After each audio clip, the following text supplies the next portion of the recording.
Hello everybody. My name is Ruben Schlagowski from the Chair of Human-Centered Artificial Intelligence at the University of Augsburg, and I will now present you our paper, Wish You Were Here, Mental and Physiological Effects of Remote Music Collaboration in Mixed Reality for the CHI Conference 2023, and this was a collaboration we did with the Empathic Computing Lab from Auckland, New Zealand.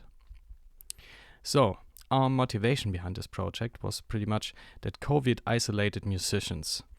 And there were some solutions around, but neither of these solutions was really perfect. Like, for example, if you used Zoom, you had the chance to see your partner, so to actually see like body language and facial expressions, but the latency was too bad, and audio-only solutions that were better latency-wise didn't provide people with a video stream or anything like that. So co-presence may actually still be quite low, or at least limited. And as a XR mixed reality researcher, I knew that those systems could actually benefit this feeling of co-presence or being there with someone. So I was interested in researching whether a mixed reality-based system might actually be feasible or desirable for this context. So to start this, we had focus groups with musicians online, and we let them jam using an existing browser tool called Blink. And then we just asked them for feedback and how they felt about it, and how which requirements are actually important to them for remote jamming.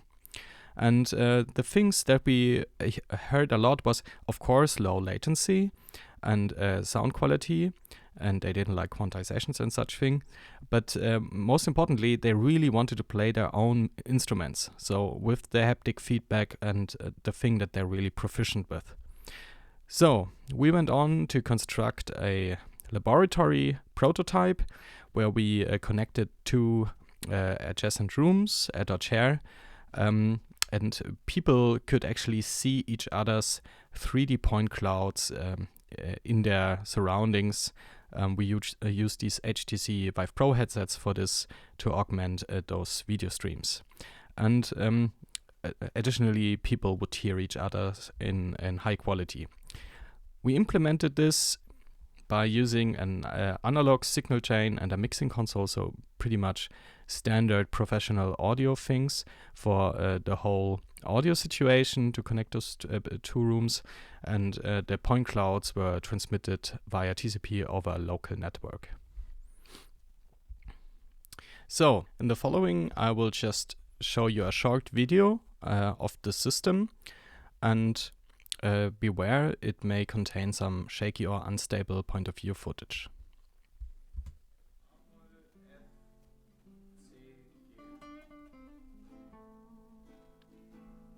So as you heard over there, I was communicating a chord progression to my jamming partner in the other room. That's now improvising over that chord progression. And this is just a short snippet of the first jam that my colleague Silvan Mertes and I experienced after the system was actually working.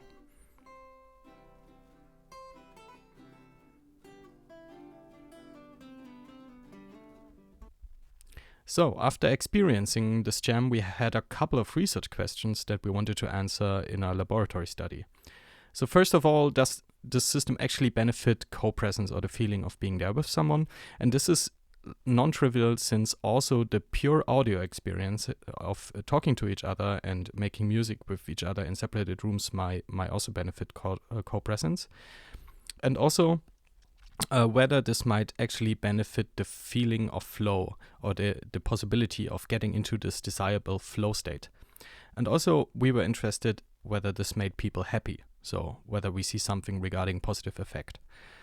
Also, additionally, we were really interested in looking at physiological data to investigate whether the flow state of musicians was actually measurable, maybe to construct some effective systems in the future that consider the user state. And finally, we were also interested in qualitative perception of the system, so open feedback. So we conducted this laboratory study, which was a within-subject study with 24 participants, and we always had pairs of musicians that would jam in these separated rooms with each other. using either those mixed reality headsets with the point clouds or just audio only. And we had questionnaires measuring social presence, flow, and effect after those 2 jam sessions that participants had.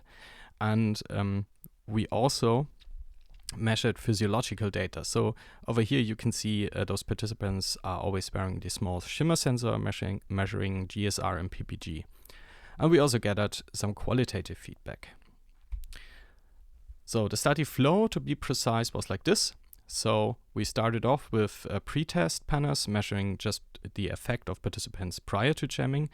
And then we had a sound check just to see that everything was fine and they could hear each other well.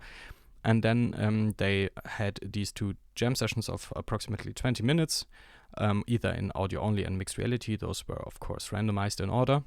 And then after the jam sessions, we had this set of questionnaires we just talked about, which were then compared later on. And also, we let actually, after each jam session, participants annotate their own recorded audio for the jam and to just tell us when they were actually flowing, so we could perform a physiological data analysis later on. And of course, we also gathered some open feedback.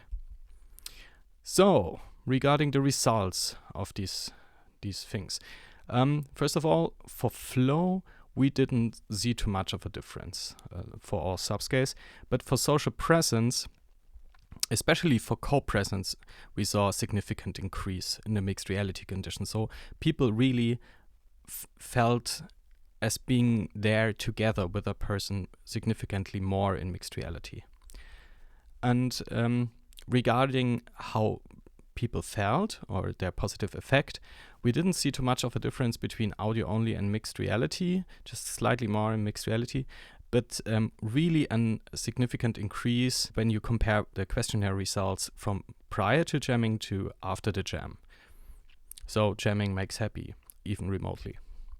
When we looked at physiological data, we were surprised to see that the BPM feature, so heart rate, correlated more with the flow state in the mixed reality condition.